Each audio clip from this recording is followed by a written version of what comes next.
प्यारे बच्चों, जैसा कि हम लोग अब नए क्लास में नए चैप्टर पढ़ने वाले हैं क्लास 9 के लिए। हमारी मैथमेटिक्स का पहला क्लास होगा क्लास 9 के लिए, जो कि चैप्टर 1 हमारा होगा। चैप्टर 1। और ये चैप्टर 1 जो हमारा होता है वो है नंबर सिस्टम। क्या है? Number system. ठीक है। नंबर सिस्टम में सबसे पहले हम लोग क्या डिस्कस करने वाले हैं? नंबर सिस्टम में सबसे पहले हम डिस्कस करने वाले हैं rational number. Okay. Rational number. इसको शुरू करने से पहले आपको एक बात बता दूं, रेशनल नंबर से पहले भी कुछ नंबर्स होते हैं जो कि हमको जानना बहुत ज़रूरी है। और we have already study in class 8 और 7। जैसा कि हमने पिछले क्लास 7 और 8 में भी पढ़ा हुआ है। हमने क्या वहाँ पर डिस्कस किया हुआ था? हमने वहाँ पर पढ़ा हुआ था होल नंबर। ठीक है। होल नंबर क्या होते हैं? ऐसा नंबर जो ज़ीरो से स्टार्ट होता है और इनफाइनाइट तक जाते हैं। सारे पॉजिटिव नंबर्स होते हैं। Zero, 1, 2, 3, 4, 5, 6, dot dot so on infinite. ठीक है।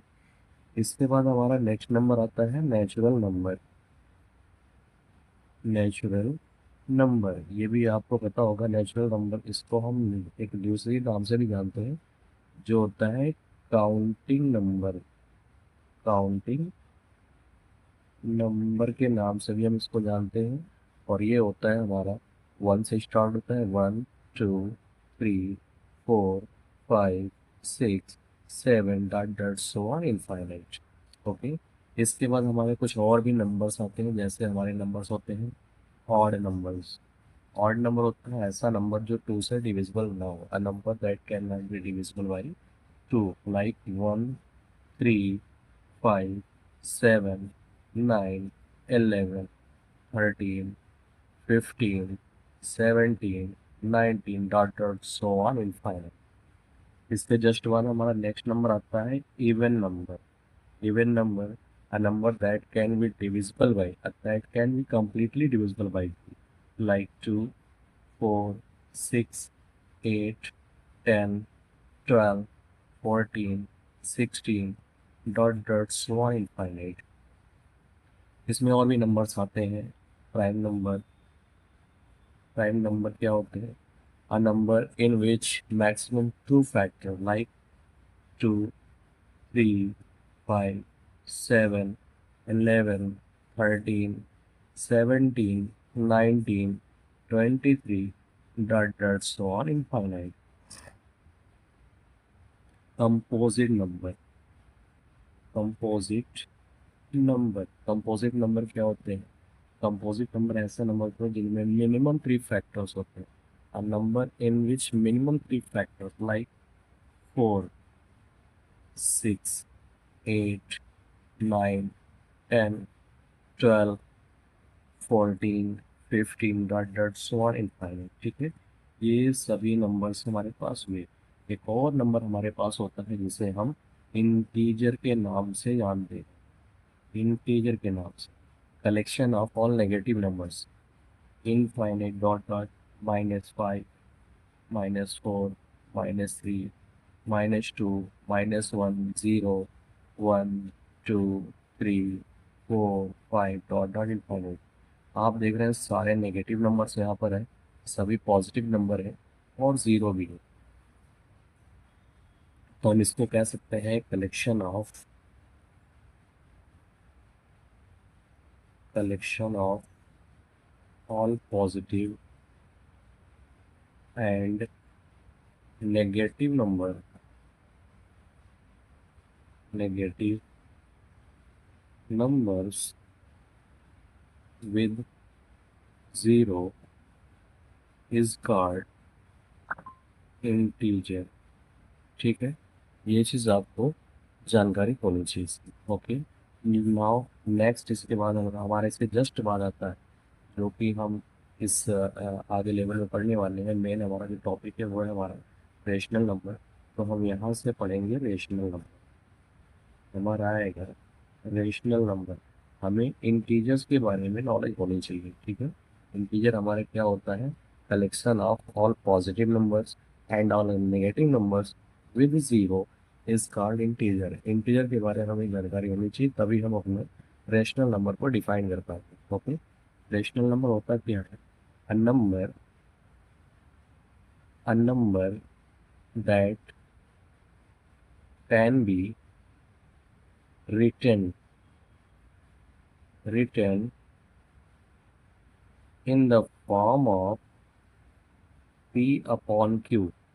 एक ऐसा नंबर जिसे हम p अपॉन q के फॉर्म में लिख सकते हैं, where p and q are integer. ठीक है, p अपॉन q के फॉर्म में तो लिखेंगे, लेकिन p और q होना क्या चाहिए? p और q हमारा एक इंटीजर होना चाहिए, और साथ ही साथ but q not equal to zero.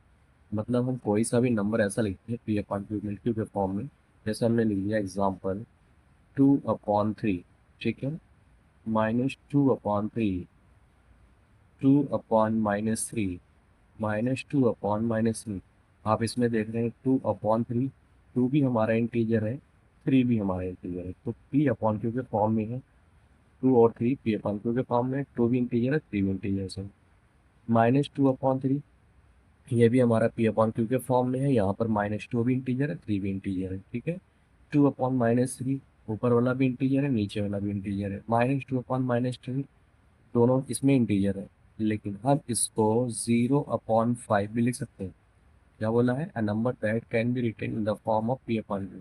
हमें एक ऐसा नंबर लिखना है जो p अपॉन क्यू के फॉर्म में लिखा हो, और साथ ही साथ p और q जो है वो क्या होना चाहिए? इंटीजर होना चाहिए। भाई इंटीजर हमारा 0 है, और 5 भी हमारा इंटीजर है, but q not equal to 0। नीचे वाला नंबर जो है वो 0 नहीं होना चाहिए। हम क्या 5/0 लिख सकते हैं? नहीं, इस चीज़ को हम ऐसा नहीं लिख सकते, क्योंकि डेफिनेशन के अकॉर्डिंग बोला हुआ है q नॉट इक्वल टू 0। या तो q तो 0 है, लेकिन q नॉट इक्वल टू 0 होना चाहिए। ठीक है, ये हमारे रेशनल नंबर हो गए। क्या रेशनल हमारा रूट 2 हो सकता है? नहीं, रूट 2 नहीं हो सकता। इंटीजर में आप देख रहे हैं कहीं पर रूट का ऐसा कोई नंबर नहीं आ रहा है। हाँ, अगर आपके सामने ऐसा कुछ आता है रूट 4, तो रूट 4 आपका एक इंटीजर है। क्यों?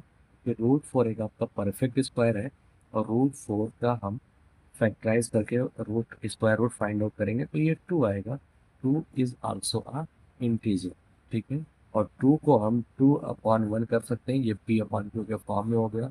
ऊपर आपका p हो गया, नीचे q हो गया। p और q इंटीजर्स के फॉर्म में है, और साथ ही साथ नीचे 0 नहीं है, इसलिए हमारा ये रेशनल नंबर।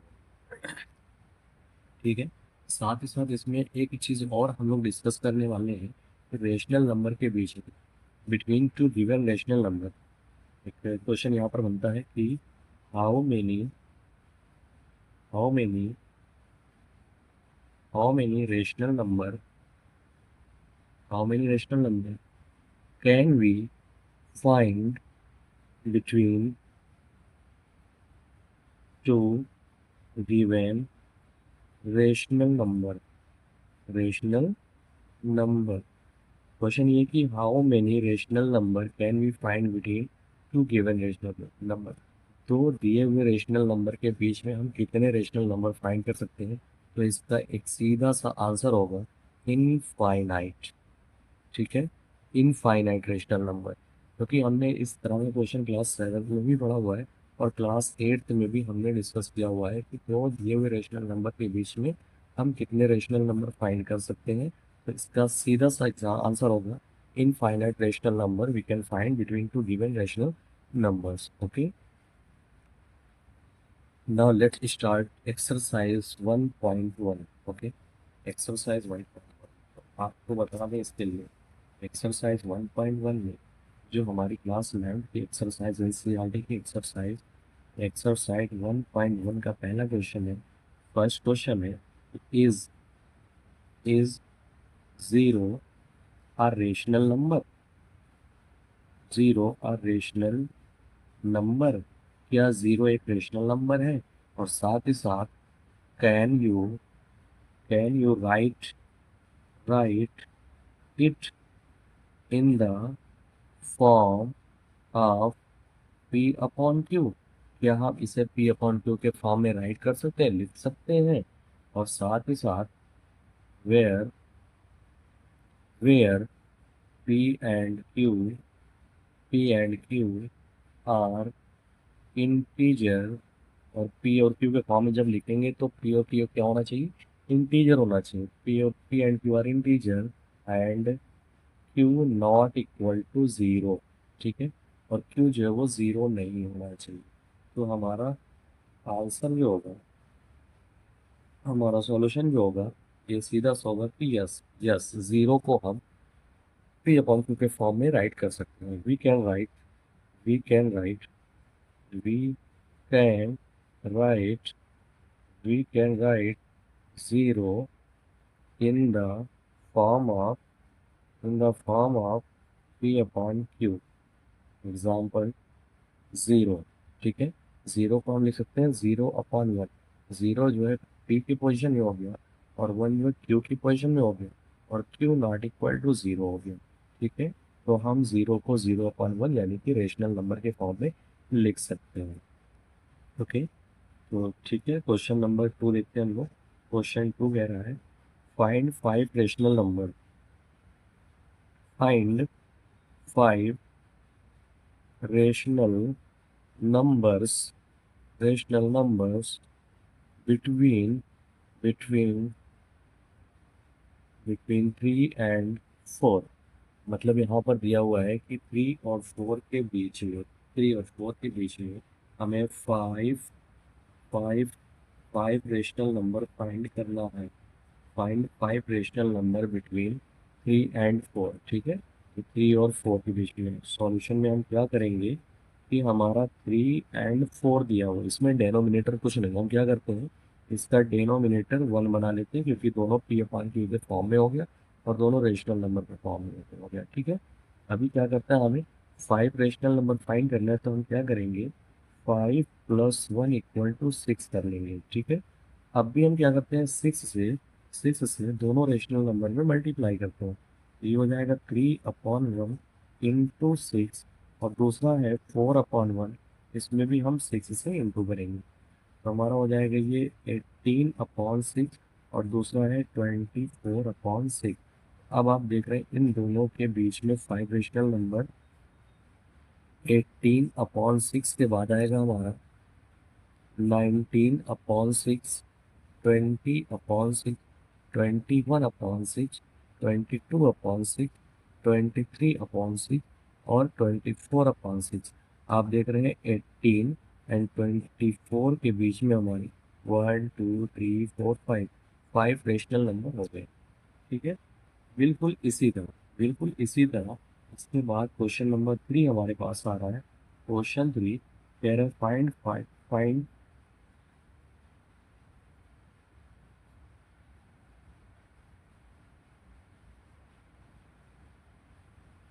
इसमें फाइव रेशनल नंबर हमने फाइंड किया हुआ है, और जैसा कि आपको बता दें कि क्वेश्चन नंबर 2 में 6 रेशनल नंबर फाइंड करने के लिए पूछा हुआ था। थोड़ी सी गलती हमसे उन क्वेश्चन को समझने में। 6 रेशनल नंबर फाइंड करने के लिए दिया हुआ था, तो हमें 6 रेशनल नंबर फाइंड करने के लिए क्या करना है, 3 and 4 है, इसका डिनोमिनेटर हम 1 कर लेंगे, ठीक है। अभी क्या करना है, 6 रेशनल नंबर फाइंड करना है, तो जितना रेशनल नंबर फाइंड करना है उसमें हम 1 ऐड कर देंगे तो हो जाएगा हमारा 7, ठीक है। अभी जो नया नंबर हमारे पास आ रहा है 7, तो हम 3/1 में 7 से इंटू कर देंगे, और 4/1 में भी 7 से इंटू कर देंगे। ये हो जाएगा 21/7, और ये हो जाएगा 28/7। अब इन दोनों के बीच में हमारे 6 रेशनल नंबर हो जाएंगे। 21/7 के बाद 22/7, 23/7, 24/7, 25/7, 26/7, 27/7, 28/7, 21 और 28 के बीच में हमारे 1 2 3 4 5 6 रेशनल नंबर हो गए, ठीक है। यही काम करना है कि दो रेशनल नंबर अगर हमारे पास दिया हुआ है और दोनों में जितना भी रेशनल नंबर फाइंड करने के लिए पूछ रहा है, तो सबसे पहला काम क्या करते हैं, हम दोनों का डेनोमिनेटर हम सेम कर लेते हैं। अगर डेनोमिनेटर नहीं दिया हो तो बाई वन कर लेते हैं। अब भी अगर डेनोमिनेटर दिया हुआ है तो हम एलसीएम लेकर दोनों का डेनोमिनेटर इक्वल कर लेते हैं, जैसा कि हमारे पास। और उसके बाद डेनोमिनेटर इक्वल करने के बाद जितने भी रेशनल नंबर हमको फाइंड करने हैं, 5 6 7 8 9 10 ऐसा 100 जो भी है, उसमें हम 1 ऐड करके ऊपर नीचे दोनों रेशनल नंबर में मल्टीप्लाई कर देंगे न्यूमरेटर और डिनोमिनेटर में, ठीक है। जैसा कि क्वेश्चन नंबर 3 हमारे पास आ रहा है। क्वेश्चन 3 हमारे पास है। क्वेश्चन 3 में कह रहा है find five rational number find five rational number find five rational numbers between between between 3/4 and 4/5। यहाँ पर आप देख रहे हैं दूसरे तरह का क्वेश्चन है। यहाँ पर न्यूमरेटर भी दिया हुआ है, डिनोमिनेटर भी दिया हुआ है, मतलब फ्रैक्शन में दिया हुआ है, यानी कि ये रेशनल नंबर दिया हुआ है। और रेशनल नंबर इन दोनों का डिनोमिनेटर सेम नहीं है और इनके बीच में हमें 5 रेशनल नंबर फाइंड आउट करने के लिए बोला है। सबसे पहला काम क्या करते हैं, हम डिनोमिनेटर सेम कर लेते हैं। LCM of 4 and 5 = 20। अब 3/4 में नीचे हम 5 से इंटू कर लेते हैं और 4/5 में हम 4 से इंटू कर लेते हैं।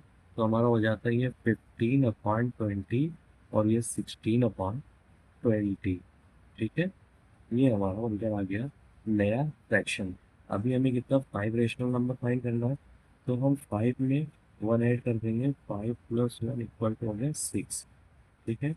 अभी क्या करते हैं हम 15/20 में हम 6 से इंटू कर देंगे और दूसरे 4/5 में हम 4/5 में है, सॉरी यहाँ पर नया नंबर हमारा था 16/20।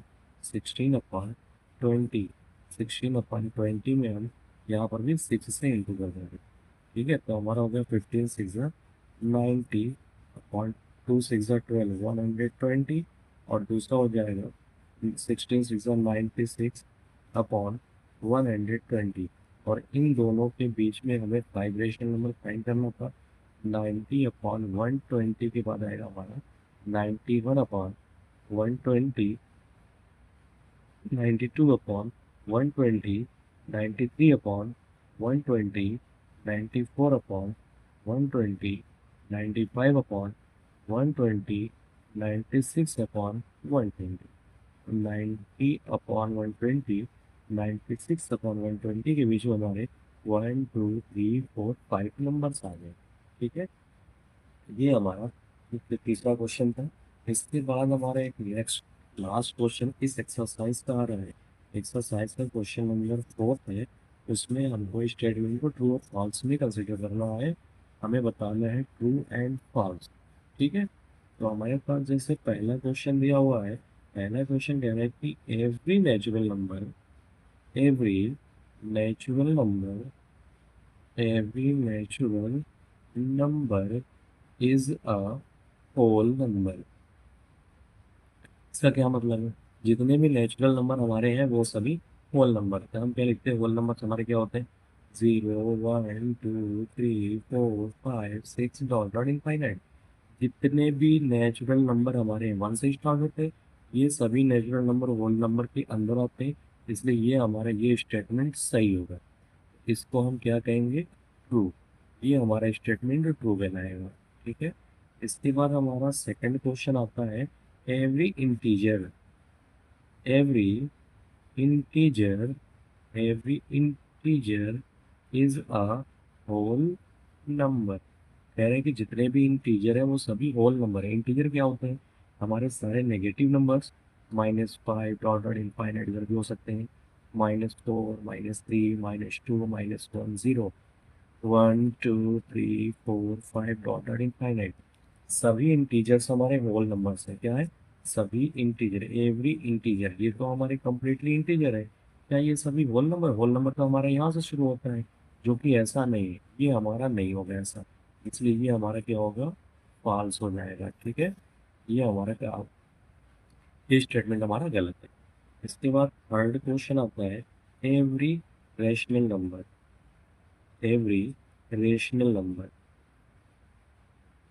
Every rational number is a whole number. हमारे जितने भी रेशनल नंबर है वो P/Q के फॉर्म में। और P/Q के फॉर्म में रेशनल नंबर हमारे पॉजिटिव भी होते हैं, नेगेटिव भी होते हैं, ठीक है, और ज़ीरो भी होता है। लेकिन हमारा होल नंबर सिर्फ ज़ीरो और पॉजिटिव नंबर होते हैं। रेशनल नंबर हमारे नेगेटिव भी होते हैं, पॉजिटिव भी होते हैं, नेगेटिव भी होते हैं।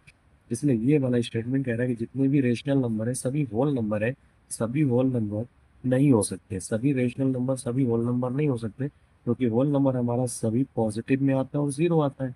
लेकिन हमारा रेशनल नंबर जो होता है वो पॉजिटिव तो होता है, नेगेटिव भी होता है, ज़ीरो भी होता है। तो नेगेटिव वाला पोर्शन इसमें मैच नहीं कर रहा है, इसलिए ये हमारा स्टेटमेंट फॉल्स है, नो है, इसलिए इसको हम फॉल्स कहेंगे। ठीक है, ये हमारी एक्सरसाइज 1.1, एक्सरसाइज 1.1 हमारी कंप्लीट हो गई। ठीक है, और नेक्स्ट एक्सरसाइज हम दूसरे वीडियोस में सीखेंगे, उसमें हमें करना है। ओके, उम्मीद है कि आप सब लोगों को ये बात समझ में आ गई। Thank you.